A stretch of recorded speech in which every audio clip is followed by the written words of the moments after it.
What then do all these thinkers we've examined this semester have in common?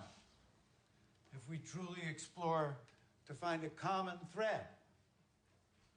At the outset of a century that would constitute the bloodiest in human history, along with scientific and technological advancements that would literally make us like gods, even as we began to dismantle the very meaning of God, they ask,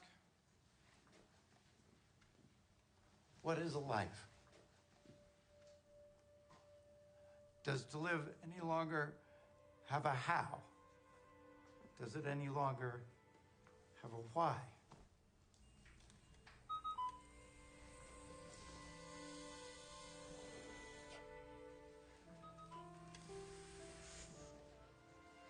Against a backdrop of industrialization, people will contend with alienation, dislocation, population on a mass scale, and murder on a mass scale. They'll consider the constraints of truth, whether metaphor or paradigm, with many concluding actual truth has never existed. A nexus in the great human saga. When we dared to trade the organizing bliss of good and evil, right and wrong, as determined by a creator, for other opiates. Communism, socialism, capitalism, psychology, technology, any learnable system to replace what had begun to evaporate. The 20th century, my own, but also the one into which each of you was born. For many, an era of hope, liberation, possibility. For others, of abandonment and despair. A most human century in which we begin really to understand that nature was right. We are beautifully, finally, achingly alone.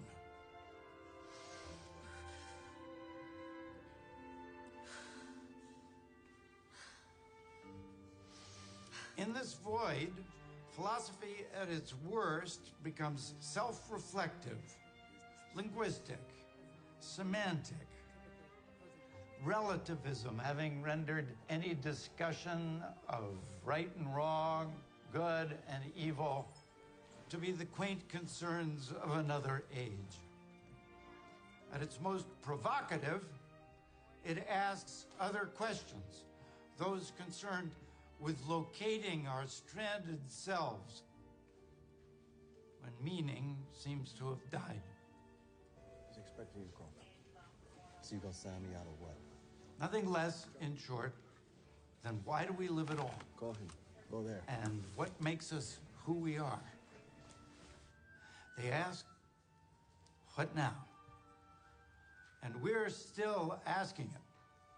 What will fortify us as another century, your century, commences? Do we abandon, finally, the search for truths that seem ever more elusive, even silly to some? The ethical, the moral, the good, principles that by definition can never be proved, when so much now can be proved? Or is all this finally and forever pointless? Are we done? We can destroy cities, alter the planet irreversibly, speak instantaneously, face to face from across the globe, create life where there was to be none, even while intoxicating ourselves with it all. And yet, how do we still seek purpose? And where do we hope to find it if we're so busy convincing ourselves there needn't be any?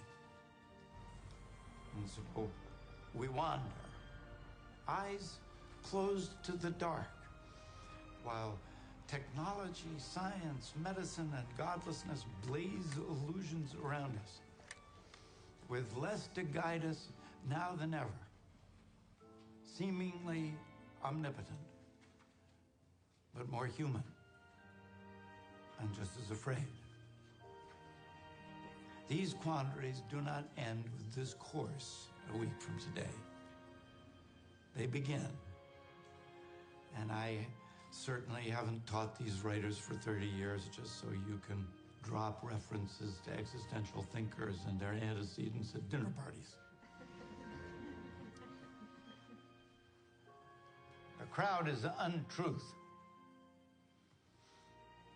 In an era darkened by the false shade of imperviousness, you, and those who pause to question, carry the light.